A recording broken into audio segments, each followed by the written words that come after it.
Right, my next story is just one of my favourites for a long, long time because we love the English football pyramid and we love European football. So Kevin and I have got a fantastic tale to tell you. You may have read about it in the papers, but just let me give you the bare facts. Eastwood CFC is a football club in the environs of Nottingham, and their chairman, Daryl Claypole, has announced a 5-year technical partnership, as the phrase is being used, with no less than the mighty Benfica.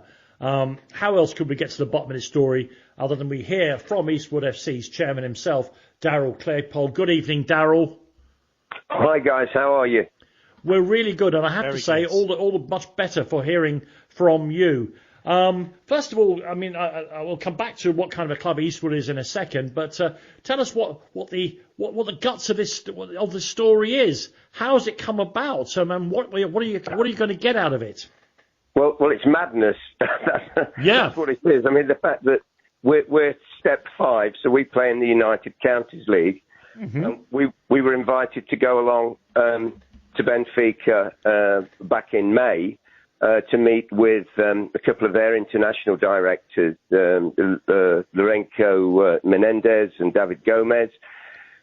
And in the background was a gentleman who's their president called Rui Costa, who's actually signed this contract. So you've got Daryl Claypole from Eastwood and Rui Costa from Benfica. And the great Rui Costa, yeah. So he obviously remembered me when I played at Swindon back in the 60s. He was a huge fan, Daryl, a huge fan. But it came about when I went for a meeting with, you'd know and probably remember Graham Barber, the ex-Premier League referee. Sure.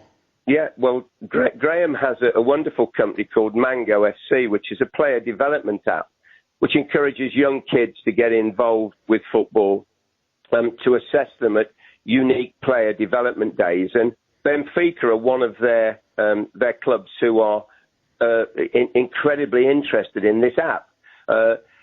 They're using it all over the world, and I guess it's going to be more interest to you guys because they're using it in India, in Asia, to develop players to go back to Benfica. And so they're using it as a scouting network. So I had a meeting with Graham on a completely unrelated topic, and we just got talking about football because I mentioned that I'd recently purchased part of Eastwood Community Football Club, and now I'm the sole owner. But he said, well, I've got something that may be of interest. We've got the player development app. Would you be interested in hosting one of our player development days? So we said, absolutely. He said, I'll come and have a look at the club and see what it's like. Well, we've got a wonderful